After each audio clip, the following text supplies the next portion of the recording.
nay trời đẹp lắm đây, sao không cùng anh dạo quanh Sài Gòn.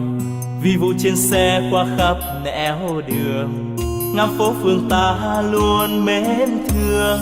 Sài Gòn của mình bao nhiêu quán xá, là có bấy nhiêu món ngon thật ngon, là có biết bao nhiêu lựa chọn, là nỗi đắn đo hôm nay ăn gì.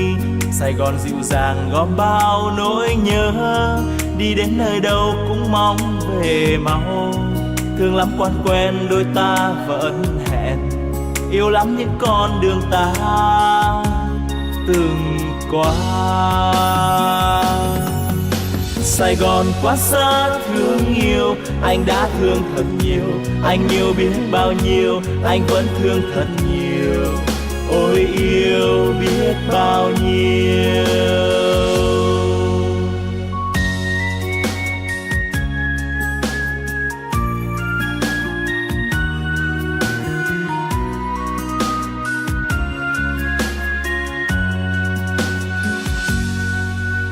Hôm nay trời nhiều nắng ấm, sao không cùng nhau dạo quanh Sài Gòn. Bon bon trên xe qua muôn nẻo đường, ngắm phố phường ta luôn mến thương. Sài Gòn nhộn nhịp bao nhiêu quán xá, thì có bấy nhiêu món ngon thật ngon, thì có biết bao nhiêu lựa chọn, cùng những đắn đo hôm nay ăn gì. Sài Gòn nồng nàn gom bao nỗi nhớ, đi khắp nơi đâu vẫn mong về mau.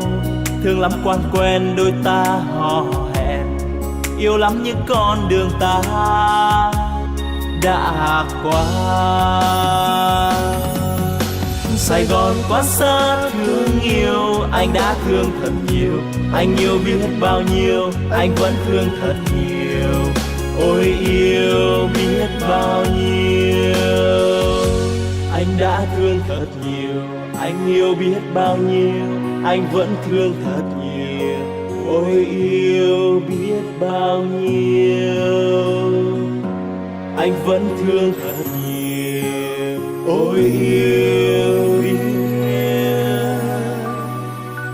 bao nhiêu.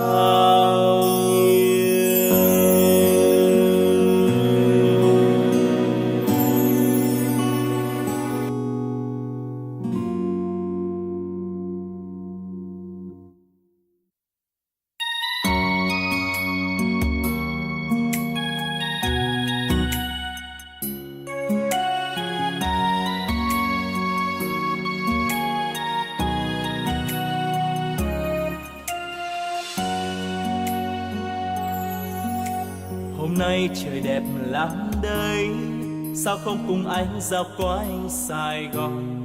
Vì vụ trên xe qua khắp nẻo đường, ngắm phố phường ta luôn mến thương.